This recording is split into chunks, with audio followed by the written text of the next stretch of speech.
Assalamualaikum. Kami dari kelompok 2 yang beranggotakan Muhammad Faisal Fakhruroji, Muhammad Abdullah Fakih, dan Muhammad Naufal Salamuddin. Kami merupakan mahasiswa jurusan Ilmu Pendidikan Agama Islam, Fakultas Pendidikan Ilmu Pengetahuan Sosial, Universitas Pendidikan Indonesia. Video ini ditujukan untuk memenuhi tugas mata kuliah Kewirausahaan Islami. Teman-teman suka makanan yang pedas? Pasti sudah tidak asing lagi dengan makanan atau snack yang satu ini. Ya, makaroni. Pasti juga teman-teman sudah tidak asing lagi dengan toko makaroni yang sangat hits dan keren ini. Makaroni Ngehe. Didirikan oleh pria yang bernama Ali Muharram. Ali Muharram berasal dari kota Tasikmalaya. Dari kecil, Ali sering diajak ke tempat penampungan barang bekas karena orang tuanya berbisnis barang rongsokan. Beda dengan anak kecil pada umumnya, Ali menikmati waktunya pada saat di sana, melihat transaksi jual beli dan mengamati bisnis barang rongsokan. Itulah awal kecintaan Ali di dunia usaha. Dari kecil, ia sudah kepikiran dengan uang. Karena pada dasarnya Ali suka jajan.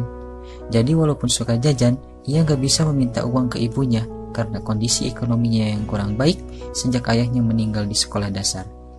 Tapi Ali tidak kehabisan akal. Ia mulai coba berjualan kelontong kresek agar bisa terus jajan tapi tidak minta uang ke orang tuanya. Setiap mendekati hari raya Lebaran, Ali mencoba menjual kantong kresek ke pasar-pasar. Hasil dari jualan kantong kresek cukup lumayan. Bahkan Ali bisa beli baju dan celana baru semuanya dari uang sendiri. Kemudian setelah lulus SMA, Ali memutuskan untuk merantau ke Jakarta dan bertekad untuk membiayai kuliahnya sendiri. Kondisi keluarganya saat itu tidak memungkinkan membiayai dirinya untuk kuliah karena ibunya seorang diri dan membiayai kelima anaknya. Ketika untuk memutuskan merantau, Ali tidak langsung berangkat dari Tasikmalaya ke Jakarta. Ali sempat pindah ke beberapa kota terlebih dahulu untuk bekerja sebelum akhirnya ia sampai di Jakarta. Di Kebumen, ia membantu saudaranya berjual sendal imitasi, namun tidak laku. Kemudian, Ali diajak ke Yogyakarta oleh bosnya menjadi penjaga dan pembantu rumah. Ali di sana tidak lama karena masih bertekad untuk ke Jakarta.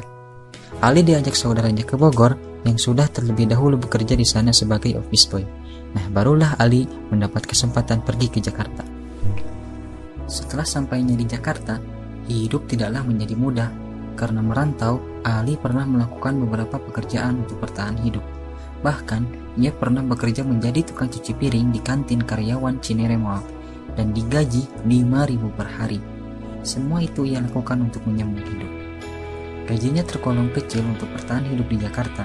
Jangankan untuk makan, untuk tidur saja, Ali harus menumpang di emperan toko dan masjid di dekat tempatnya yang bekerja. Hingga akhirnya, Ali mendapatkan pekerjaan yang cukup baik, yaitu menjadi penulis skrip sinetron. Ali menjalani pekerjaannya dari tahun 2008 sampai 2011. Di tahun itu, Ali berada di titik yang paling rendah. Banyak masalah bertubi-tubi muncul dalam hidupnya. Mulai dari berebut proyek sinetron, ibunya yang sakit, dan adiknya yang membutuhkan biaya untuk kuliah. Akhirnya, Ali memutuskan untuk pindah jalur karir dari tadi yang ia bekerja sebagai karyawan menjadi seorang pengusaha.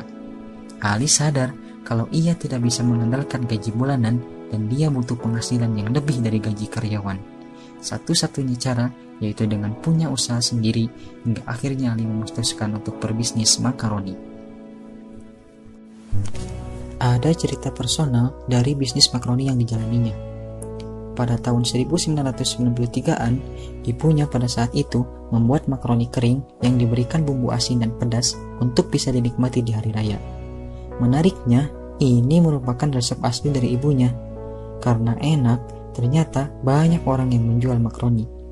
Di Tasikmalaya, ada toko makaroni yang laris bertahun-tahun namanya.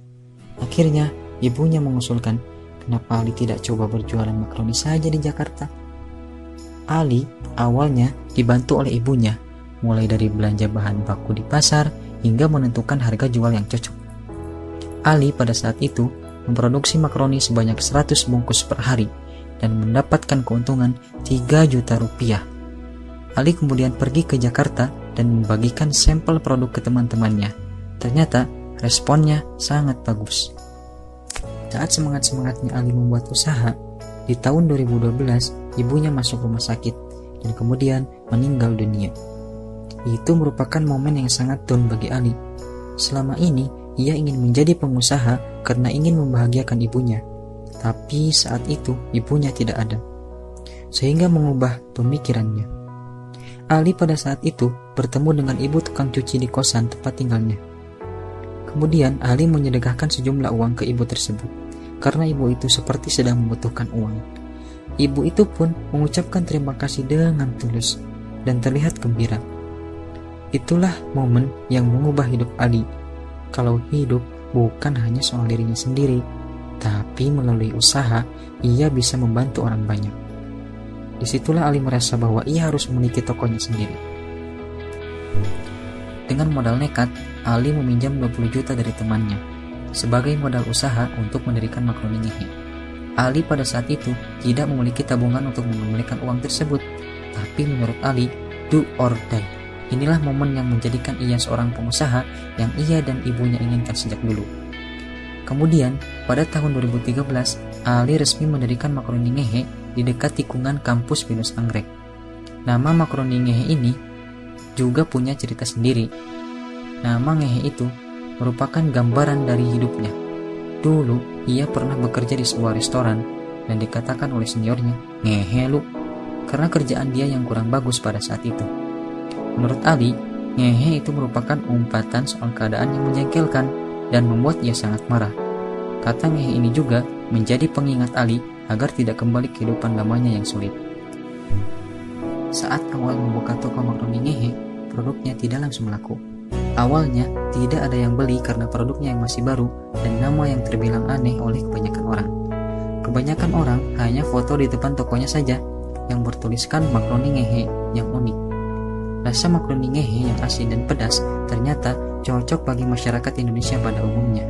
Bukan hanya soal rasanya, tapi pelayanan pelanggan juga sangat diperhatikan. Kemudian, pelan-pelan usahanya meroket.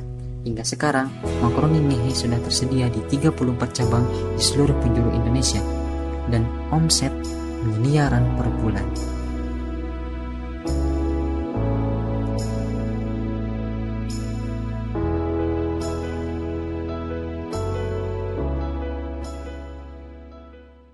Rex Marindo. Siapakah Rex Marindo ini? Rex Marindo ini adalah seseorang lulusan dari Universitas Parahyangan, Bandung. Beliau menekuni dunia marketing yang kini menjadi Direktur Pemasaran Cita Rasa Prima Group. Bagaikan mitologi Yunani, beliau seperti Midas dalam mitologi Yunani, yang berarti apapun yang disentuhnya menjadi emas. Namanya pun menjadi buah bibir bagi para praktisi pemasaran. Yang menjadi pertanyaan bagi para praktisi pemasaran yaitu bagaimana dia membuat branding keren dari sebuah produk sederhana seperti Indomie dan dijual lebih valuable sesuai kantong anak kafe lewat abnormal. Dalam perjalanannya, beliau memulai bisnis kuliner di 2013. Yang sebelumnya beliau adalah seorang konsultan di bidang marketing, namun beliau banting setir untuk membuat bisnis kuliner. Nah, yang pertama bisnis kulinernya yaitu nasi goreng mafia. Bersama teman-temannya seperti Danis, Ponto Adi, Stevi Kurniadi, Sarita, Suteja, dan beberapa orang di Bandung. Dan bermodal hanya 100 juta saja pada awalnya, yaitu 60 juta untuk sewa tempat di Jalan Dipati Ukur dan sisanya untuk modal seperti untuk makanannya. Nah, lalu dia nekat meninggalkan bisnis konsultan pemasaran dan banting setir menjadi tukang nasi goreng. Nasi gorengnya yang bernama Nasi Goreng Rempah Mafia.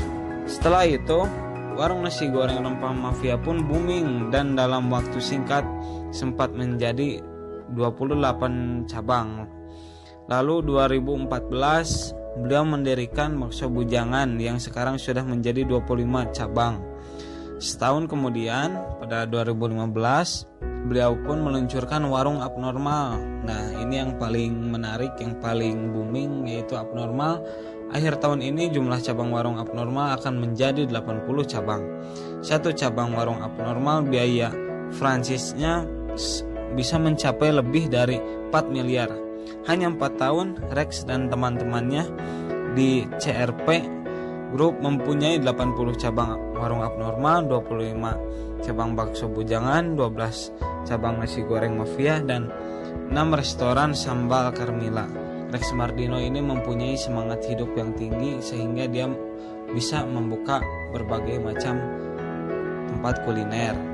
Nah, sempat ditanyakan kepada beliau mengapa beliau bisa mempunyai tempat banyak seperti ini gitu. Lalu beliau pun menjawab bahwa dia ingin mensejahterakan orang-orang, ingin menjadi keran bagi penyalur rezeki terhadap orang lain yang berasal dari Tuhan. Ia pun merupakan sosok yang suka berbagi, suka sedekah, sosok yang dermawan. Dan pada awalnya membuka kuliner, dia membuka makanan gratis dan hanya bayar cukup dengan doa bisa untuk makan. Nah, dalam doanya itu beliau mensiasatinya dengan memberikan kertas kepada para konsumennya yang berisi semoga perusahaan ini, tempat ini berkah dan laris. Nah, dari kekuatan 1000 doa atau 1000 konsumen tersebut yang mengantarkan beliau sampai saat ini. Dan untuk ide-idenya tersendiri, beliau berpikir bahwa mengapa makanan-makanan yang seperti Indomie dan lain sebagainya tidak diangkat kepada restoran yang lebih tinggi seperti di angkringan tempat orang-orang biasa ngopi dan lain sebagainya gitu. Kenapa tidak diangkat ke restoran yang lebih tinggi? Nah, makanya dinamakan abnormal, dimana up itu mengkeataskan dan normal itu hal-hal yang normal gitu. Jadi yang biasanya orang-orang biasa-biasa saja beli di warung, di tempat nongkrong, diangkat kepada restoran yang lebih tinggi gitu. Makanya beliau bisa untuk semaju ini karena idenya yang cemerlang tersebut. Lalu beliau senang bersedekah dan ingin menjadi sosok penyalur bagi rezeki terhadap orang-orang.